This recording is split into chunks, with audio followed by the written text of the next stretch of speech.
ஓம் சாந்தி. அவ்யக்த முரளி 6-10-1981. முரளியின் தலைப்பு: ஞானசூரியன் தந்தையின் மாஸ்டர் ஞானசூரிய குழந்தைகளுக்கு சேவைக்கான வாழ்த்து. தாதிஜி, சகோதரிகள் ஜெயந்தி மற்றும் லட்சு ஆகியோர் வெளிநாட்டு சேவை செய்து திரும்பி வந்தவுடன் பாப்தாதா கூறிய மகா வாக்கியங்கள். இன்று உலகின் கண்ணின் மணியானவர் தன்னுடைய கண்களின் நட்சத்திரங்களை சந்திப்பதற்காக வந்திருக்கிறார்.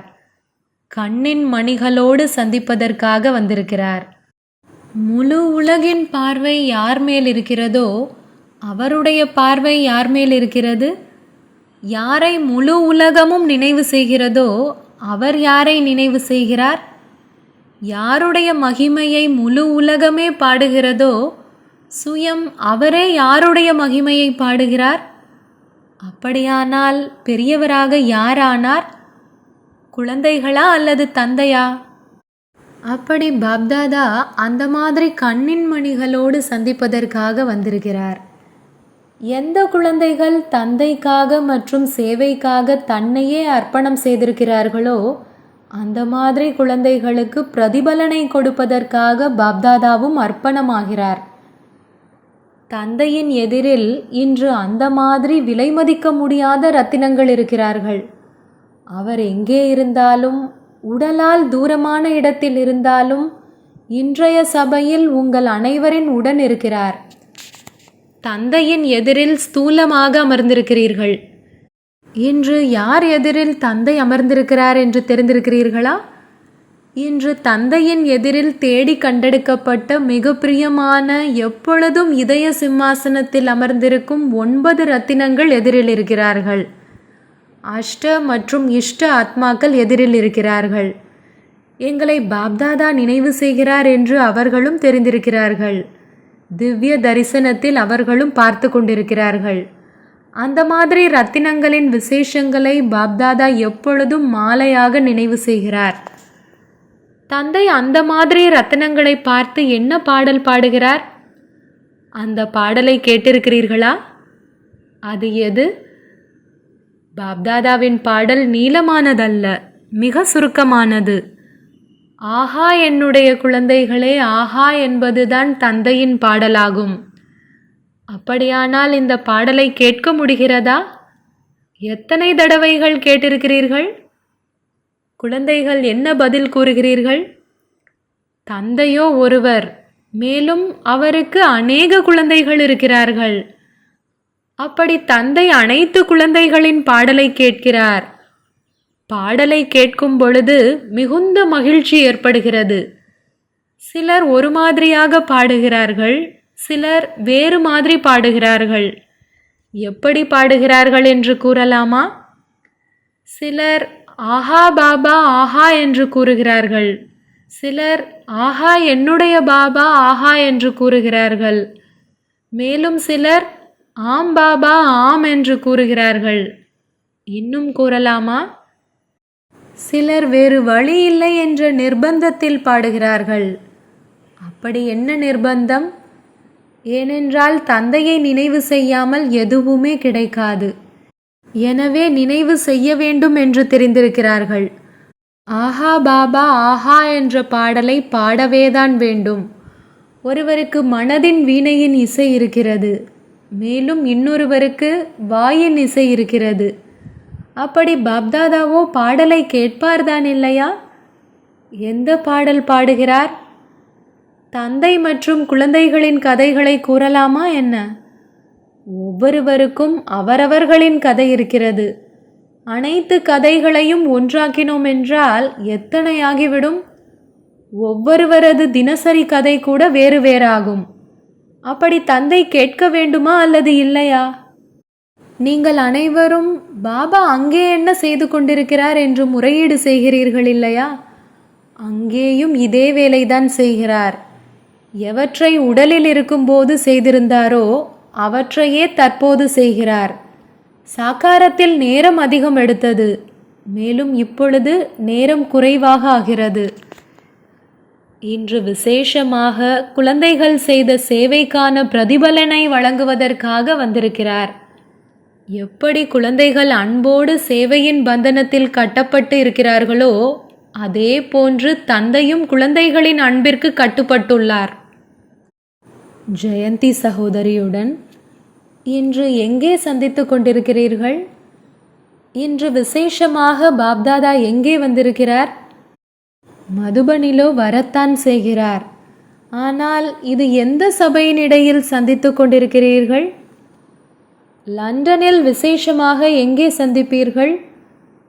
பாப்தாதா இன்று தோட்டத்தில் சந்தித்து கொண்டிருக்கிறார். இது அல்லாவின் தோட்டம்தான் இல்லையா? ஏனென்றால் தோட்டத்தில் சந்திப்பதென்றால் எல்லைக்கப்பாற்பட்ட நிலையில் சந்திப்பது. பாப்தாதாவிற்காக இந்த தோட்டம் அனைத்தையும் விட மிகவும் நல்லது. அந்த தோட்டங்களோ வைகுண்டத்தின் தோட்டங்கள். அவற்றின் எதிரே இவ்வுலகில் உள்ள இந்த தோட்டங்கள் ஒன்றுமே இல்லை. நல்லது, இங்கே வந்து ஆஜராகி விட்டோம் இல்லையா? மாஸ்டர் எஜமானருக்கு எதிரில் ஆஜராகி வந்தாகிவிட்டது. அனைவரையும் பார்த்தும் குஷி ஏற்படுகிறது. சேவையை ஊக்கம் மற்றும் உற்சாகம் நிறைந்து செய்து வெற்றியடைந்ததற்காக அனைவருக்கும் பாராட்டுக்கள். சேவையில் முழுமையாக ஈடுபட்டு ஒருவர் இன்னொருவரை விட முன்னுக்கு செல்வதற்கான பந்தயத்தை நன்றாக செய்து கொண்டிருக்கிறீர்கள்.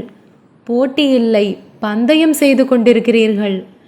எனவே வெளிநாட்டு சேவைக்கு பொறுப்பாளராகியிருக்கும் பெரும்பான்மையான ரத்தினங்கள் பிரதிபலனை நன்றாக கொடுத்து கொண்டிருக்கிறார்கள். லண்டன் அஸ்திவாரம்.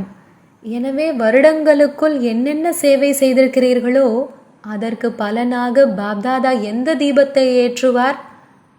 நாலாபுறங்களிலும் உள்ள வெளிநாட்டு குழந்தைகளிலிருந்து முக்கியமாக யார் சேவையில் இரவு பகலாக ஈடுபட்டு கொண்டிருக்கிறார்களோ அந்த விசேஷாத்மாக்களின் விசேஷத்தின் தீபத்தை பாப்தாதா ஏற்றுவார். குணங்கள் என்ற எண்ணெய் விட்டு விசேஷங்களின் தீபத்தை ஏற்றி கொண்டிருக்கிறோம். பாராட்டுக்கள் உரித்தாகுக. சேவைக்கான பாராட்டுக்கள் உரித்தாகுக.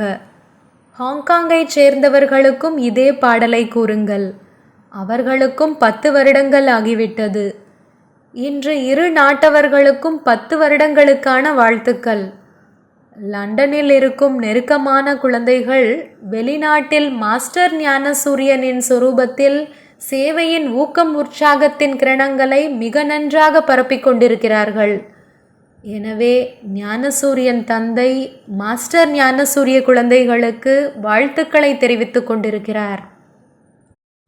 ஆஸ்திரேலியாவை சேர்ந்தவர்களும் தியாகம் மற்றும் பாக்கியம், தியாகத்தின் மூலமாக பாக்கியத்தை அடைந்ததற்கான நிரூபணத்தை மிக நன்றாக காண்பித்திருக்கிறார்கள்.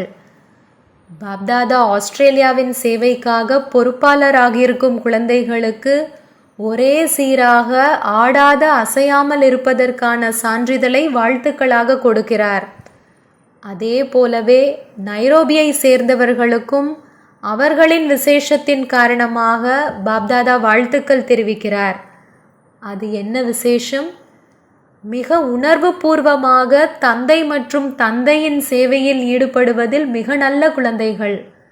அவர்கள் சூழ்நிலைகளை பார்ப்பதில்லை, சேவையை பார்க்கிறார்கள். சேவையில் நாம் அனைவரும் ஒருவர். இந்த நிரூபணம் கொடுப்பதின் விசேஷத்தை மிக நன்றாக காண்பித்திருக்கிறார்கள். சேவை மேல் அன்பு என்றால் பாப்தாதா மேல் அன்பு. அகற்றுவது மற்றும் உள்ளடக்குவது இரண்டின் நல்ல அதிசயத்தை காண்பித்திருக்கிறார்கள். எனவே பாப்தாதா அந்த மாதிரி விசேஷம் உள்ள குழந்தைகளை மகாவீர் குழந்தைகள் என்று கூறுகிறார். அமெரிக்காவும் குறைந்ததல்ல. அமெரிக்காவை சேர்ந்தவர்களோ செய்தியை வலுவாக பரப்பக்கூடிய மைக்கை பிடித்து விட்டார்கள். சேவைக்கான சாதனம் சகஜமாக மற்றும் உயர்ந்ததாக கிடைத்துவிட்டது. அமெரிக்காவில் என்னென்ன சேவை நிலையங்கள் இருக்கின்றனவோ அவை அனைத்தும் விஐபிக்களின் சேவையில் மிக நல்ல வெற்றியை அடைந்து கொண்டிருக்கிறார்கள். இப்பொழுது வெளிநாட்டில் விஐபிகளுக்கு சேவை செய்வது கடினமில்லைதான் இல்லையா? இப்பொழுது லண்டனிலும் நல்ல பெயர் கிடைத்திருக்கிறது. அப்படி இந்த வருடம் விசேஷ நபர்களுக்கு சேவை செய்வதற்கான வரதானம் வெளிநாட்டினருக்கு கிடைத்திருக்கிறது. எத்தனை வருடங்கள் கடினமாக இருந்தது, மேலும் எப்படி சுலபமாகிவிட்டது என்று அது தெரிய வந்ததா? வெளிநாட்டில் நாலாபுறங்களில் உள்ள முக்கியமான இடங்களின் பெயரை கூறினோம். ஆனால் இன்னும் நாலாபுறங்களிலும் உள்ள மற்ற இடங்களிலும் சேவையின் அலை மிக நன்றாக பரவியுள்ளது. கயானாவாக இருந்தாலும், ஜெர்மனியாக இருந்தாலும், மொரீஷியஸும் இருக்கிறது. அனைவரின் பெயரையும் கூற வேண்டும். ஒவ்வொரு இடத்திற்கும் அவரவர்களுக்கென்ற விசேஷம் இருக்கிறது. இப்பொழுது இவர்கள் விசேஷ நிகழ்ச்சி மூலம் விசேஷ ஆத்மாக்களை தயார் செய்திருக்கிறார்கள். அதேபோல் நாலாபுறங்களிலும் நல்ல ஊக்கம், உற்சாகம் இருக்கிறது. எனவே அனைவரின் பெயரையும் குறித்து கொள்ளுங்கள். தாதி அவர்கள் மற்றும் லட்சு சகோதரி வெளிநாட்டு சேவை செய்து திரும்பி வந்திருக்கிறார்கள். தாதியுடன் பேலன்ஸ் மற்றும் பிளஸ்ஸிங், சமநிலை மற்றும் ஆசீர்வாதம் இரண்டின் அனுபவம் செய்தீர்களா? பயணம் நன்றாக இருந்ததா? லட்சு சகோதரியுடன் இவரும் வெளிநாட்டு யாத்திரை செய்து வந்திருக்கிறார். இவரும் தபஸ்யா செய்தார் இல்லையா? இவரும் அதிர்ஷ்டசாலிதான். சிறுவயது பருவத்திலிருந்தே உயர்ந்த சங்கத்தில் இருந்திருக்கிறார். மிக நெருக்கமாக இருந்திருக்கிறார். இந்த மாதிரி பாக்கியம் கூட அனைவருக்கும் இருக்காது. இப்பொழுது வெளிநாட்டிலிருந்து திரும்பி வந்து என்ன செய்தீர்கள்? எங்காவது சொற்பொழிவு நிகழ்த்தினீர்களா? இப்பொழுது பயிற்சி செய்யுங்கள். வகுப்பு எடுப்பதற்கும் பயிற்சி செய்யுங்கள். மிக அதிகமாக நேரடியாக கேட்டிருக்கிறீர்கள். நகத்தில் மறைத்து வைத்து கூறும் விஷயங்களையும் கேட்டிருக்கிறீர்கள். அதற்கு பிரதிபலனோ கொடுக்க வேண்டுமில்லையா? நல்லது. சேவை செய்யும் குழந்தைகள் எங்காவது செல்கிறார்கள் என்றால் சேவைக்கான நிரூபணத்தை அவசியம் கொடுக்கிறார்கள். கொடுத்தீர்கள்தான் இல்லையா? சேவைக்கு தகுதியானவர் என்றால் சேவை, சேவை மற்றும் சேவை. பார்ப்பதும் சேவை, பேசுவதும் சேவை, நடப்பதும் சேவை மற்றும் செய்வதும் சேவை.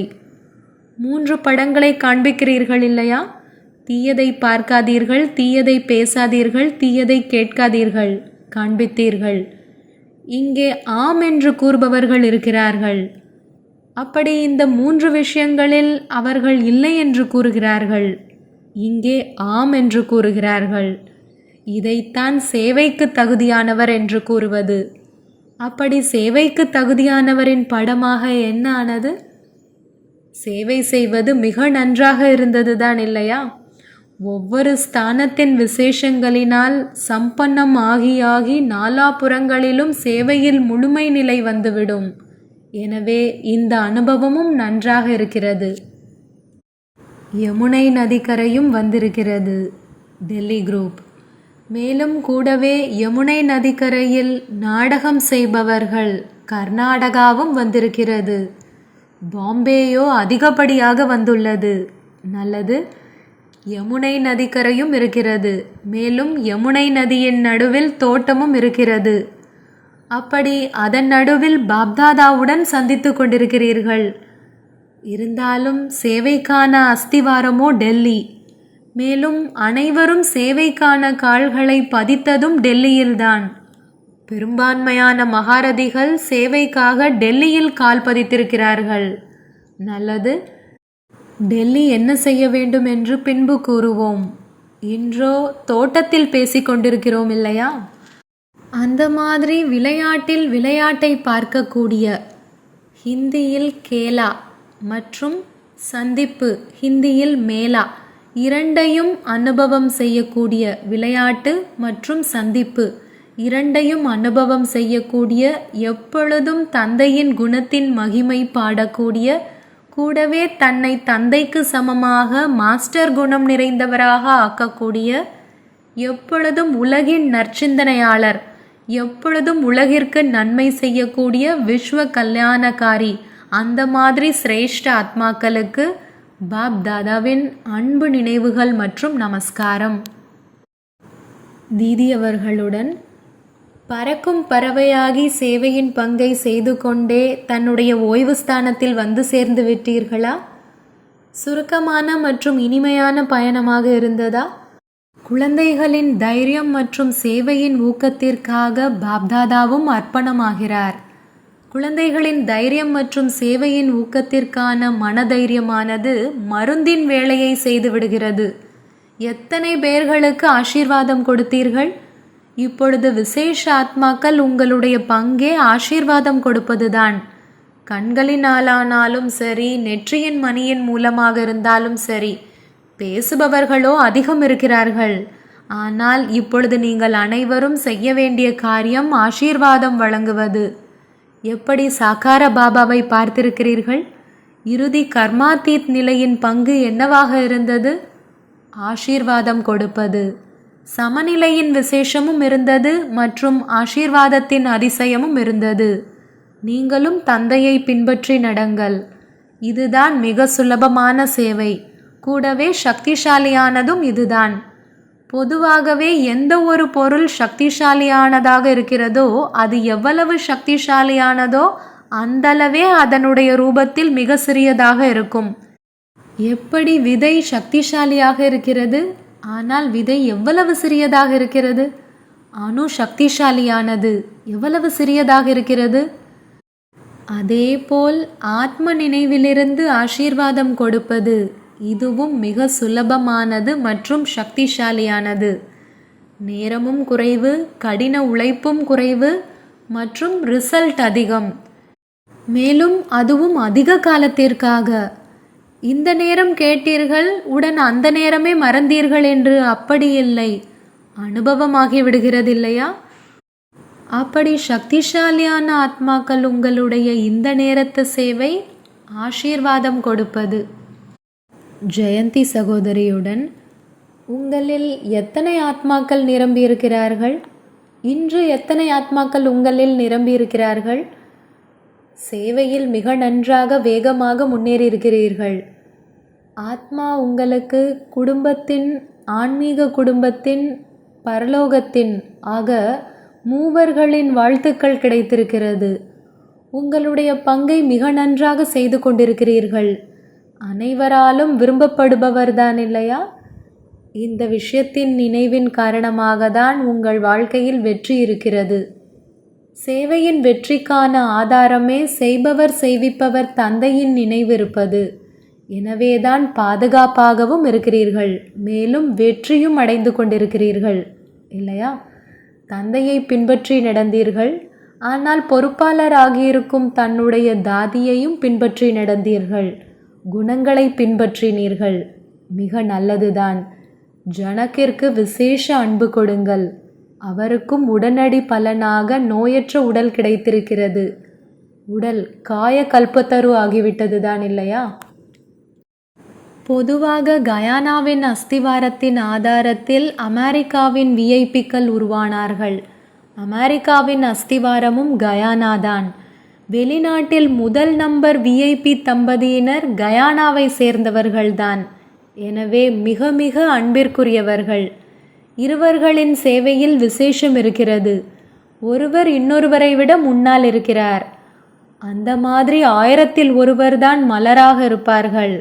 அதன் காரணமாக பெயரும் நன்றாக பரவிக்கொண்டிருக்கிறது. அவர்களுடைய பெண் குழந்தைகளும் மிக நல்ல குழந்தைகள். வீட்டையும் மிக நன்றாக தயார் செய்திருக்கிறார்கள். தடையை தடையற்றதாக ஆக்கிவிட்டார்கள். எனவே முழு பரிவாரமும் அன்பான பரிவாரமாகிவிட்டது. அன்பானவர்களும் தான், கூடவே பாபாவின் அன்பில் ஐக்கியமாகி இருப்பவர்களும் தான். மேலும் வந்திருக்கும் அனைத்து பிராமணர்களின் ஈடுபாடு தந்தை மற்றும் சேவையில் மிக நன்றாக இருக்கிறது. அதிக கடின உழைப்பு செய்பவர்கள் இல்லை, மிக நல்லவர்கள். சில இடங்களில் கடின உழைப்பு குறைவாக செய்யும் இந்த விசேஷம் இருக்கிறது. கயானாவின் விசேஷம் உழைப்பு குறைவு, ஆர்வத்தில் மிக நன்றாக இருக்கிறார்கள். எனவே அனைவருக்கும் நினைவு கொடுங்கள். மேலும் இதே விசேஷத்தின் பரிசையும் கொடுங்கள். பார்ட்டிகளுடன் சந்திப்பு. சங்கம யுகத்தில் மிகப்பெரிய கஜானாவாக என்ன கிடைத்திருக்கிறது? குஷியின் கஜானா. குஷியின் கஜானாவால் எப்பொழுதும் நிரம்பியிருங்கள். சில நேரம் குஷி அதிகம், மேலும் சில நேரம் குறைவான குஷி என்று அப்படி இருக்க வேண்டாம். அழியாத, குறைவில்லாத, எல்லையற்ற கஜானாவாக இருக்கிறதென்றால் சில நேரம் குறைவாக மற்றும் சில நேரம் அதிகமாக அப்படி இருக்க வேண்டாம். எப்பொழுதும் கஜானாவை பிராப்தி செய்வதில் ஒரே சீரான நிலையில் இருங்கள். குஷியில் இருக்கிறார்கள் என்ற இது மட்டுமல்ல, ஆனால் குஷியில் ஒரே சீராக மற்றும் நிரந்தரமாக இருக்கிறார்கள் என்று இருக்க வேண்டும். வரிசை எண் இதன் ஆதாரத்தில்தான் உருவாகும். நிரந்தரம் மட்டும் இருக்கிறது. ஒரே சீரான நிலை இல்லை என்றால் கூட 2ஆம் நம்பர் ஆகிவிடும். ஆனால் நிரந்தரமாக மற்றும் ஒரே சீராக அப்படி இரண்டுமே இருக்கிறதென்றால் நம்பர் 1 ஆகிவிடும். ஒருவேளை ஏதாவது பிரச்சனையில் வந்து விடுகிறீர்கள் என்றால் குஷியின் ஊஞ்சல் தொய்வாகி விடுகிறது. வேகமாக ஆடுவதில்லை, நின்று நின்று ஆடும். எனவே எப்பொழுதும் குஷியின் ஊஞ்சலில் ஆடிக்கொண்டே இருங்கள். சங்கம யுகம் அனுபவம் செய்வதற்கான யுகம். இதுதான் இந்த யுகத்தின் விசேஷமாகும். எனவே இந்த யுகத்தின் விசேஷத்தின் லாபத்தை எடுங்கள். நல்லது. வரதானம்: தன்னுடைய பூஜையை நினைவில் வைத்து ஒவ்வொரு காரியத்தை பூஜைக்குரியதாக ஆக்கக்கூடிய பரம பூஜைக்குரியவர் ஆகுக. குழந்தைகள், உங்களின் ஒவ்வொரு சக்தியின் பூஜை தேவி தேவதைகளின் ரூபத்தில் நடக்கிறது. சூரிய தேவதை, வாயு தேவதை, பூமாதேவி. அதே போலவே பயமற்ற நிலையின் சக்தியின் பூஜை காளி தேவியின் ரூபத்தில் இருக்கிறது. எதிர்கொள்ளும் சக்திக்கான பூஜை துர்காவின் ரூபத்தில் இருக்கிறது. திருப்தியாக இருப்பது மற்றும் திருப்திப்படுத்துவதின் சக்தியின் பூஜை சந்தோஷி மாதாவின் ரூபத்தில் இருக்கிறது. காற்றிற்கு சமமாக லேசாக இருக்கும் சக்தியின் பூஜை பவன் புத்திரர் ஹனுமான் ரூபத்தில் இருக்கிறது. அப்படி தன்னுடைய இந்த பூஜையை நினைவில் வைத்து ஒவ்வொரு காரியத்தையும் பூஜைக்குரியதாக ஆக்குங்கள். அப்பொழுதுதான் பரம பூஜைக்குரியவர் ஆவீர்கள். ஸ்லோகன்: வாழ்க்கையில் திருப்தி மற்றும் சரளத்தன்மையின் சமநிலை வைப்பதுதான் மிகப்பெரிய விசேஷமாகும். ஓம் சாந்தி. तो बच्चों को तो सर्विस करनी है, जो बाबा कहते हैं सबको ये बताओ कि देखो तुम्हारा एम एंड ऑब्जेक्ट ये है, एक गीता है बगैर, ये राजयोग है ना बच्चे। कैसे है राजयोग? बिल्कुल सहज है कि बाप को याद करो तो ये वैसा मिलेगा तुमको। ओम शांति।